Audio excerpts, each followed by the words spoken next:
Made Easy on 938 Live. Thank you so much for joining us here on Parenting Made Easy, and welcome. I'm Susan Ng. Today we're going to talk about a topic that's close to my heart, and that's reading. Why is it important to read for us adults, and why is it important for our kids to read? Why is it that we should put our child on our lap when the child is not even old enough, we think, to understand us, and begin to read to our children? And many experts recommend that, and my guest today will, I'm sure, also recommend that. And then when the children are old enough, we help them learn to read in so many different ways. Why is all of this important, aside from the fact that we can promote bonding with our children? That closeness is always important, particularly when we have a baby on our lap and we are reading to the baby. Baby gets to hear the sound of our voice over and over again. And not just for mums, dads too are beginning to read to their kids. And we know there is a movement where we got 10,000 dads to come together. It was called 10,000 Fathers Reading. And so many ways for us to get close to our children, but reading is an important skill to have. But why is that so important in today's context? There are those who will attest to the fact that picking up a book transports us to a different world. For those of us who really enjoy reading, it is the entryway to another world. It's almost as if we're opening the door and we're stepping into another world. And it relaxes us for some. It gives us information. It can engage us in so many different ways. So we're going to find out all the different ways and share some strategies for parents to encourage their children to start reading and to read more. My guest today is Assistant Professor Myra Garces Buxell. She is the program leader of the Master's and Bachelor's program in High Ability Studies and Gifted Education at the National Institute of Education, or NIE. Myra, welcome. Thank you for joining me here on 938 Live's Parenting Made Easy. Thank you for having me. It's really my pleasure to be here. It's great to have you with us. You have a book with you. We're going to talk about that later. You teach teachers. Yes. And I'm sure the topic of reading and the importance of reading comes up over and over again in the courses that you teach in the Master's as well as the Bachelor's program. Personally, why do you think reading is so important? I've always believed that reading is the lifeblood of education. So everything that we learn, be it from mathematics, geography, history, all of that flows from reading. So it's really the heart of education. And personally, I've always felt that reading is my lifeline to sanity. Yes. So it's not just reading for literacy. It's not just reading for information. It's reading for self-edification, reading for social and emotional learning. I've always believed that reading exceptional books can help one become a better person, can help one to become more empathetic, more compassionate. These are values, these are traits that are extremely important, especially in this day and age. So not just reading for school, but reading to open our minds, to entertain ourselves, really. Yes, it's really about pleasure reading. So it's reading to serve as mirrors and windows. So mirrors because you see yourself reflected in what you read. Windows because it provides portals, or it provides an avenue to worlds that a child may be unfamiliar with, or the reader may be unfamiliar with. So for a child, how can reading help? What does reading do for a child? I think it's really a ball of light in a child's hands. I brought this book with me, as you've mentioned, because this is written by an Argentinian author and illustrator. And this first page, this is called The End Papers, truly spoke to me because it says a book is like a world you can carry around with you. So imagine, I like that. Yes, imagine that power in a child's hands. So it really opens them up to things that they don't know about, but at the same time, it makes them understand who they are. So it's about losing yourself in what you read and finding yourself in the process as well. So even for a child who may not be so interested in reading, the fact that you will need to learn how to read in order to do so many things. And it's not just about passing exams. For a child who may want to play a game, for example, you need to know how to read and read well in order to read the instructions for the game, the rules and regulations and things like that. So if we want it to be more practical, that is one of the ways to tell the child you've got to know how to read to get that. But of course, the other thing is that we do want reading to open our eyes and open our minds and open our hearts to the world, as you say. Yes, that's right. So it's about knowing about the world and knowing about oneself. I teach a course elective at the university, which is using multicultural picture books for social and emotional learning. So again, it's more of not just reading for cognitive knowledge. It's not just nourishing the mind. It's also about nourishing the soul. It's nourishing one's character. It provides, a child with a sense of moral compass.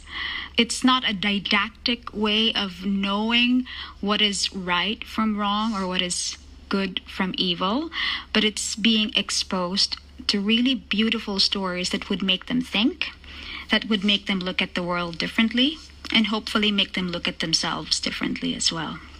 Obviously, you feel that reading is not just a basic skill, but a very important one too. And that's not because of the fact that you're teaching these programs. Yes. But personally, you believe that too. Yes. I teach the Singapore Army as well. I teach them critical and creative thinking skills, but I always advocate that they have to read at least one book a year for pleasure, not for information, but because they have to find that book that will speak to them. The idea is reading to make you become a better person, reading to make you become a more nuanced, more textured individual, to make you more aware. Your senses are more heightened because you see the world differently because of what you read. Are we reading enough? That's a very good question. Not as much as we should. Why do you say that? Well, we have just recently concluded a research project on the reading lives of Singapore teachers, and one of the things that we have discovered is that we should be reading more. Not just for information, again, but reading for pleasure. But then sometimes the lines can be blurred as well, such that reading for information can also be pleasurable. Ah, yes. Okay, I get that. Sometimes we make those kinds of very clearly marked distinctions or boundaries when in fact they can be seamless as well. Even if you read non-fiction books, if that is what gives pleasure or that is what puts the sparkle in your eye, then that's also reading for pleasure. And I think that's an important point to make. When you say reading for pleasure, it's not necessarily fiction you're talking about. Yes. It's reading something so that we can be pleasured by it and not because we need it to study it for an exam. Yes, exactly. Many kids are doing just that, only reading for information and only reading for school. Yeah. So how do we get them to read more, to read other things? Perhaps read something outside of curriculum if it is a topic that they're really keen on. For example, you teach teachers and they go to the schools and you know what goes on in our schools. Sometimes kids are really interested in science or history or geography. Would you recommend then that if those things make them happy, then perhaps they should pick up a book related to the subject in school? Yeah, perfect. Yes, exactly. I think there should be more opportunities for independent reading experiences, because if there is reader autonomy, then they feel that they have a sense of ownership over the things that they read. And I believe that as teachers or as parents, we also need to be good reading models to our children. If there is a diversity in the selection of reading materials that we provide to our children, then the more choices they have when it comes to books that they can potentially enjoy reading. And I think it's also about knowing our children. If we know what they want, if we know what their interests are, then it's easy for us to provide that kind of book that would resonate with them. So cultivating a love for reading begins with me. Almost, exactly. Yes? Yes. We'll come back and talk more when Parenting Made Easy continues. Parent Easy on 938 Live. So reading not just for school and reading not just for information is important. But having said that, as Myra, you mentioned, sometimes the information that we read could be stuff that we really, really enjoy. And so reading more in that particular area or reading widely in that subject is also reading. And it's something that interests us. The point is to get the child to read. Exactly. And it could be anything. Yes, it could be across a diversity of genres. For example, if you're into sports, for example, there are informational texts on sports that a lot of young readers may lap up, but there are also comic books on sports. There are fiction books that are sports or athletics related, which, children could also expose themselves to. There are picture book biographies on sports heroes, on athletes. And I think most parents may not be that aware of the range of materials that they can expose their children to. Right, so there is a range of materials Yes. on almost every topic that you can think of that's Yes. available nowadays. And if we can't get the book, most of these are easily available online. Online Okay. or in the library. Library, Yes. that's it. So the National Library is a good place for us to Yes. go. Let's go back 2 steps. Okay. How do we even get our kids interested? There are some kids who are avid readers already. Your daughter is a perfect example, someone who's an avid reader. But I bet you started at home, encouraging it. So how do we encourage someone who's not keen to pick up a book, whether it's a digital book or an actual hard copy book? What's step 1?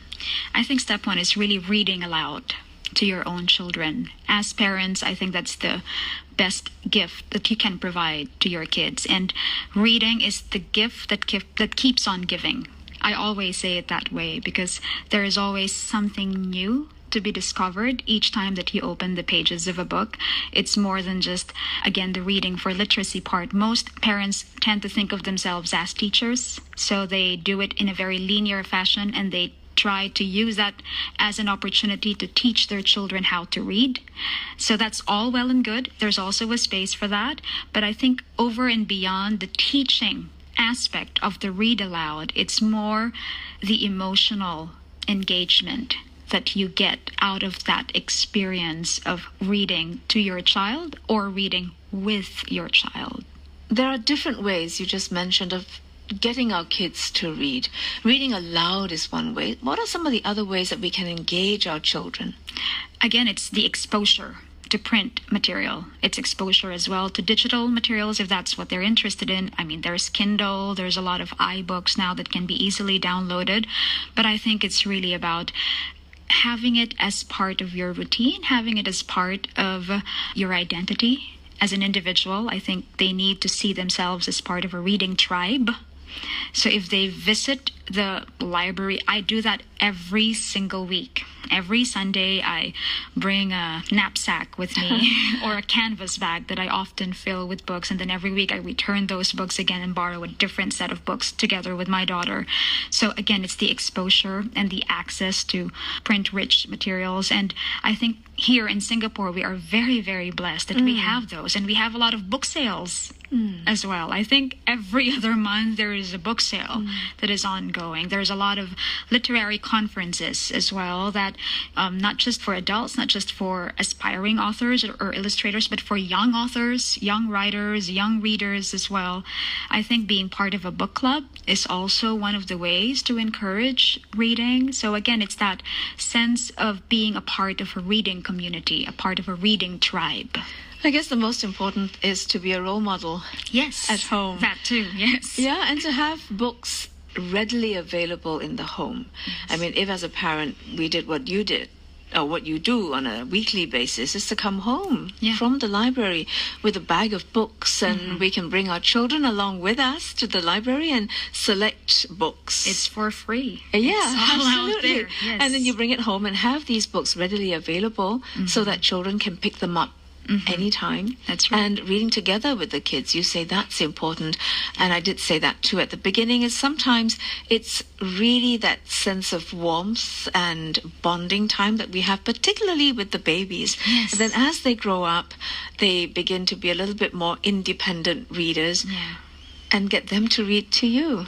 I think I would go as far as when you are infanticipating, you should begin reading to your child in utero, because the child can hear that resonance in your voice, and they will recognize that as soon as they're born as well. So again, it's building that reader identity from infancy, from childhood. And I think a lot of parents are also overly concerned with the levels, the labels in the book covers as well. Right. There's a level 1 for early readers. Yes. There's a level 4 for the more proficient readers. Well, that's also very well and good when it comes to providing some kind of handle or some kind of a guide for parents. I think they should only be used as such, as a guide. But they should not be the sole indicator of what the child should be reading. So there has to be, again, a range of reading materials. You don't just look at the difficulty of the text, but rather it's not so much, because sometimes there may be parents who would also push their children to read more complicated, more difficult reading materials because they feel that it will give their children an advantage to read those kinds of more complex or more difficult texts, not realizing that their children may not be emotionally or cognitively ready for such material. So I think the sensitivity as well in knowing where your child is at the given moment and providing the perfect book at that perfect time. All right, so if it's too difficult, then it could turn the child off because he's not able to read and feels a bit incompetent and so gives up. Exactly. And some children are quite quick readers. They're quite advanced readers. So perhaps they can then read the more advanced books if it is age appropriate for the children. Yes, if properly scaffolded as well by the adult or by the parent. All right, so know your children. Yes. Really. Yeah, because I have made the mistake before by imposing my likes and imposing what I thought that my son should be reading at a particular age, just because I liked those books when I was younger. Yeah. And he was nowhere interested in what I liked, which were the Enid Blyton and Nancy Drews. And I thought, I forgot he's a boy. But, I've seen boys read those books.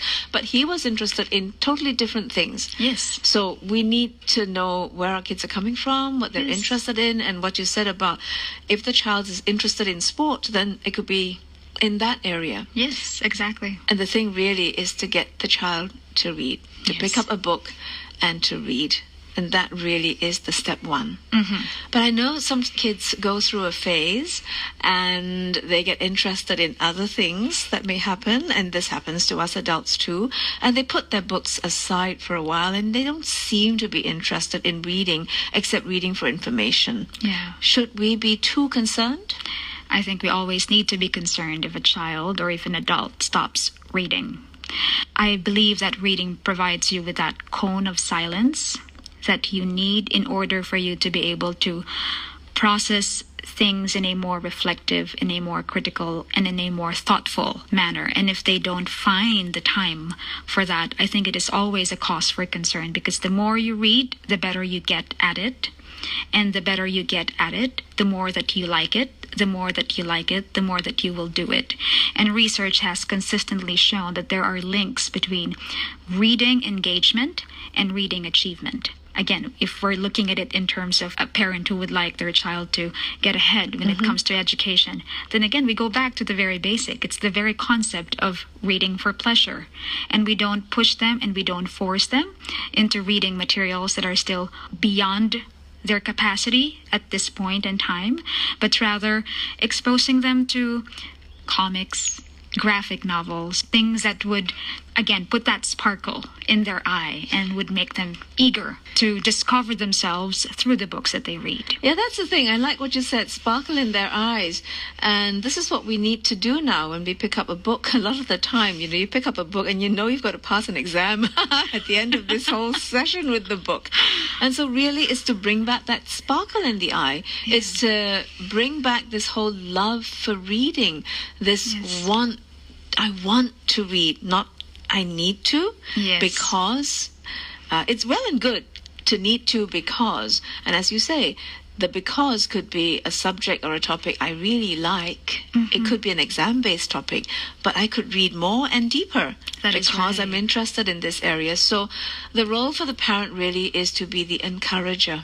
Yes. Yeah, the encourager. And in order to do that, some role modeling, I suppose, is important to have books and for us parents to have access to books ourselves and for the kids, especially young kids, to see us reading. And that would help them take that first step as well. And what you said about reading to the child when they're young and then reading with them when they're older. Yes.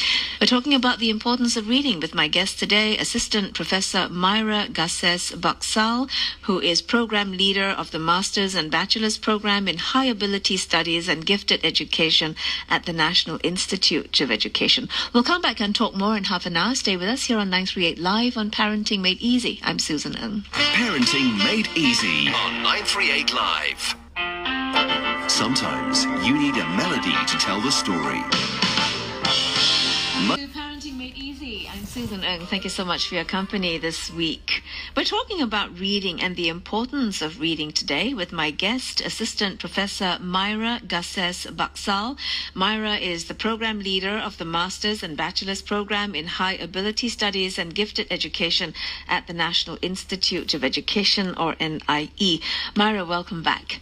We've talked at length about the importance of reading and the importance of not just reading for information or reading for school or reading to pass an exam, but really to nourish the mind, to open up our eyes and our hearts to the world, to use it as a source, sometimes even for escape.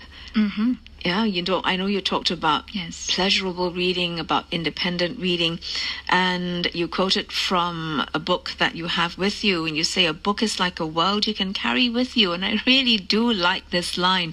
A book is like a world we can carry with us. And of course, when we talk about book today, we're not just talking about physical books, although I do love the smell of a new book. Yeah. But we can encourage our kids to read from devices if that's what they prefer to do. And many of my colleagues here are reading off devices anyway. Then, of course, there are those of us who just love the feel of the book. It's a little bit different, but for practical reasons, a Kindle's great if that's what you have. But the thing is to have books available so that our kids have ready access to books. And we also talked about the importance of parents reading. Yes. So role modeling is important, and to have those books. And you stress several times, the National Library is always available. It's open 7 days a week, except for public holidays.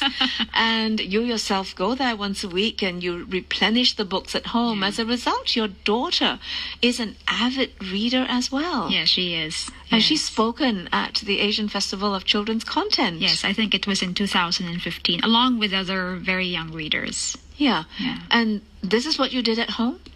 Is to yes. expose her to books? Not because she has to, but because she wants to. So again, it's really just honoring her reading choices. At one point, she was very enamored with Goosebumps. So she really, really loved collecting all of the titles in the Goosebumps series. But one of the arrangement that I had with her, because she wanted to purchase those titles, is that she needs to find discounted bookstores where she can buy those books at a discounted rate. So that's when she became a book hunter. So whenever we travel, she would Google the information, where these kinds of out-of-the-way secondhand bookstores can be found, and she will find out how to get there. So it's really about, again, making reading as part of our identity. Yeah, so it's not just because I want her to be ahead in school, but because I want her to find herself in the book, find herself reflected in what she reads. So having those books around is important, getting someone to be interested in reading for pleasure. And by that, you actually don't mean that they must read fiction. I think sometimes we feel we have to reach out for fiction. And I do know people in my family alone who don't read fiction, but they do read books on topics that really excite them. And to me, my goodness, I look and so dry, but if you fancy those books and if they make you happy and you can generate several hours of pleasure from reading those books, it's fantastic. Because as you say, you open up yourself to the world. That is right. That's basically the definition of pleasure reading. It's the reading of self-selected material. regardless of whether it's fiction, non-fiction, informational text, so long as it provides you with that pleasure, that feeling that you like what you are doing, you enjoy what you are doing. And so that's one thing to remember, right, when we're trying to encourage our children to read, is to see what interests them. Yes. To provide some recommendation, because sometimes being age appropriate is important.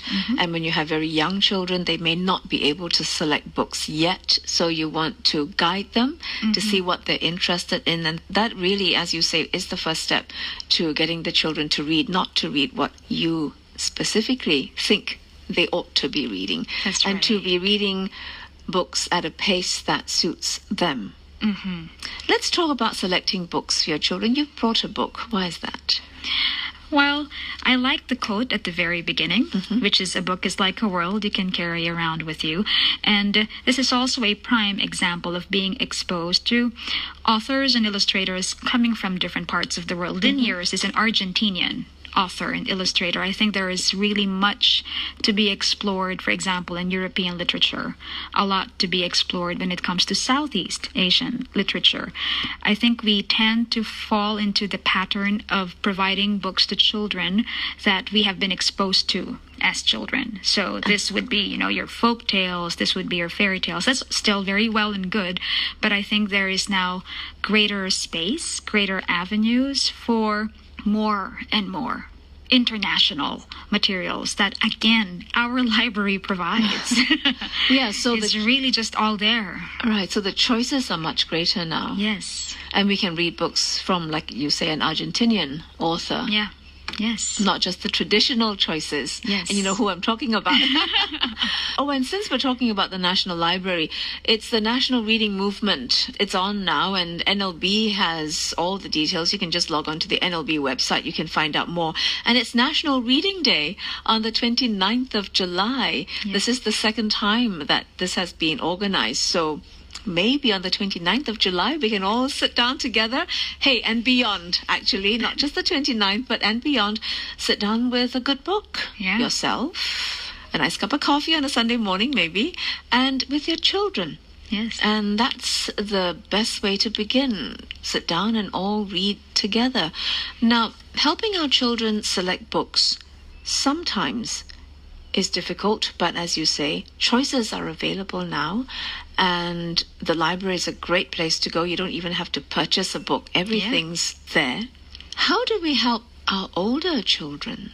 I think with the younger children, maybe it's a little bit easier, but with the teenagers, sometimes because of exams and school, and they get busy with life. Yes. During the teenage years. How can we encourage them to continue to read? I think we need to withhold judgment as parents when it comes to their self-selected reading materials. Sometimes we tend to, again, impose our will, our own choices, and unwittingly we convey to them that what they're reading is not good enough or it doesn't challenge them enough. There is what is known as the Reader's Bill of Rights. I'm not sure if you know about this. No. So there is the, although I do like the sound of it. Yeah, so there is the right to reread, the right to not be judged by the book that you read, the right to stop reading at any point in time or to abandon a book if you feel like abandoning a book. So again, it's that respect that you also convey to your child, to your teenager, that you value their reading choices and that you yourself do take an interest in what they read. I think it's easier for us to recommend books to them if you also allow them to recommend books to you. Oh, I like that. Yes, and you read along with them and you ship characters together in the book. I think that's a very in term. The OTP, Yeah. the one true pair, because this is the language that teenagers use. They also read a lot of, well, my daughter now is just fascinated with Wattpad. The news and more on 938 Live. That was Parenting Today with Easy on 938 Live. My guest today is Assistant Professor Myra Garces Baksal.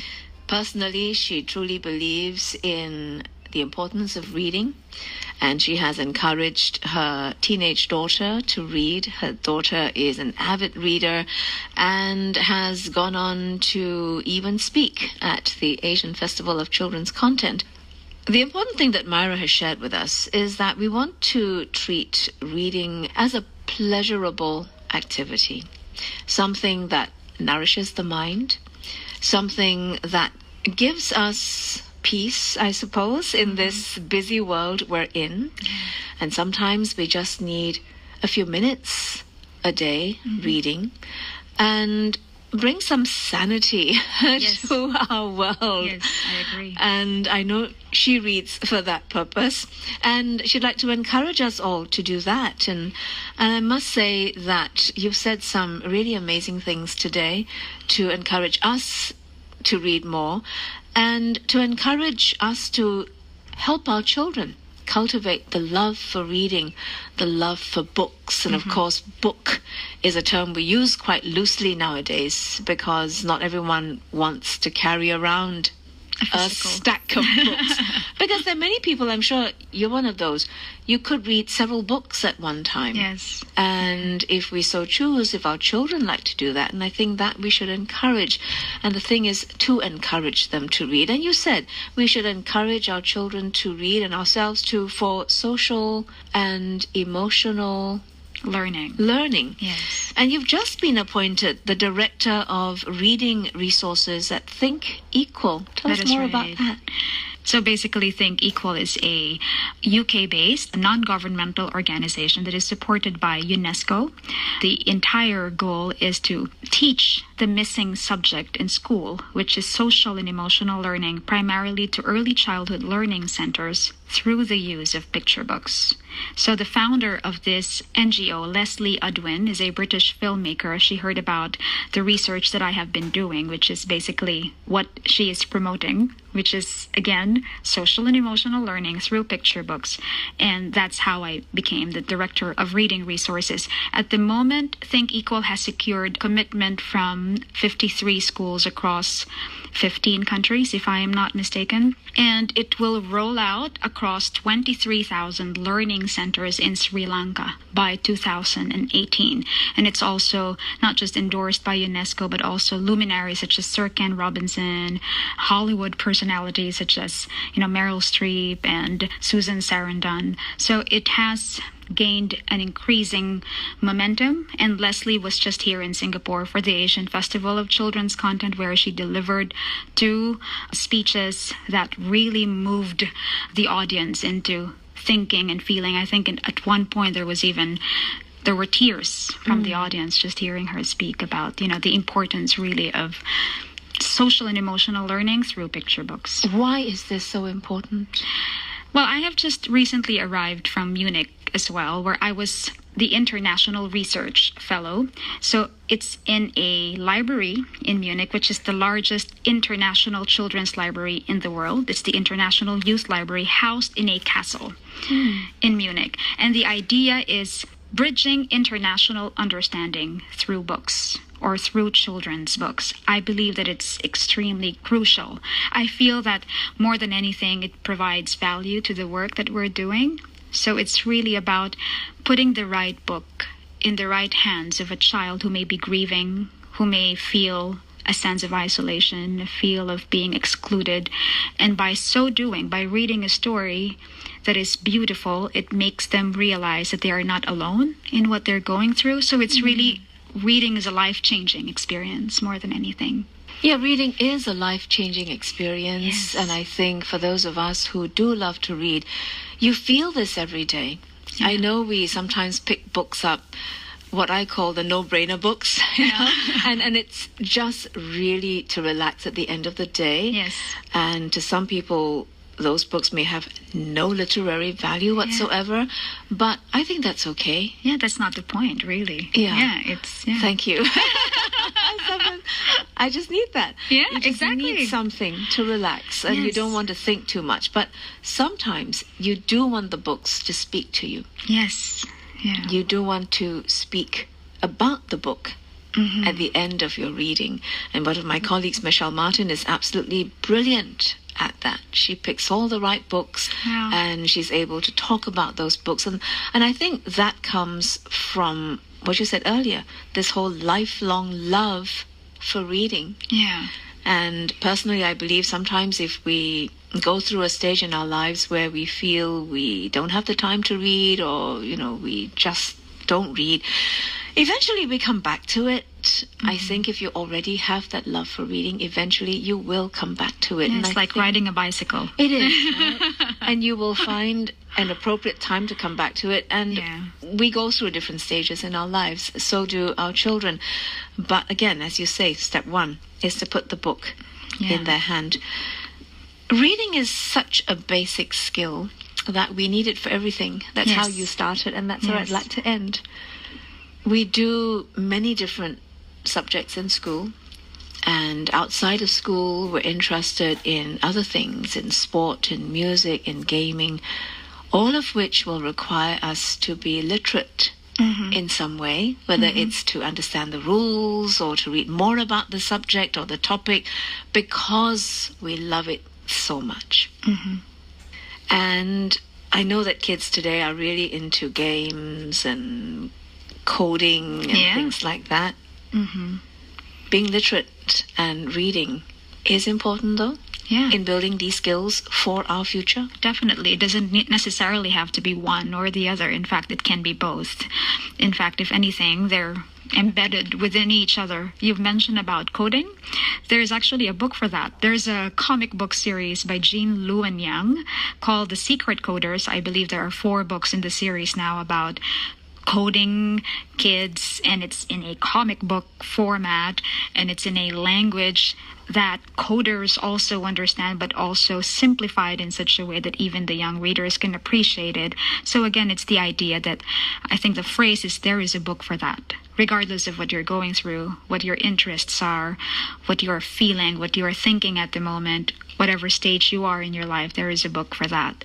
And I believe that if parents and teachers know more books, then they can be in the best position to put that right book in the right hands of the child at that perfect timing.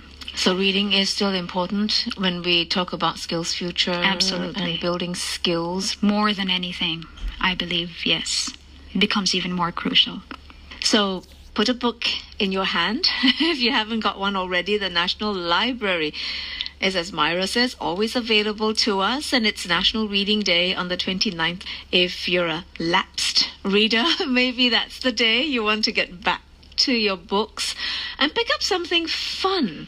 It doesn't have to be something serious. And you know what? Comics are great. I love comics, and the National Libraries have a fantastic collection of comics, really, Yes, really good ones. definitely. And so that's a place to go to. And if you and your children want to make that a trip to the National Library to pick up a book and start on National Reading Day and then continue on from there, reading together, Myra says, is very important. And getting our kids to read early with us, and then we read to them. And what you said earlier, also important, get the kids to read to us. Yes. And reading together, that's so important. If you had just one message for parents who are listening in to us today, what would that be? Read, and read some more. That's it. Yeah. Thank you. Thank you so much for taking the time to be with us today. It's my pleasure. My guest today, Assistant Professor Myra Garces Baksal, who is Program Leader of the Master's and Bachelor's Program in High Ability Studies and Gifted Education at the National Institute of Education. So this weekend, when you're planning some activities with the kids, perhaps a trip to the library, so both of you can have some fun together and pick up a book to read. But really, I think what we ought to do is to have fun with our kids. Thank you for staying with us here on Parenting Made Easy. I'm Susan Ng. Parenting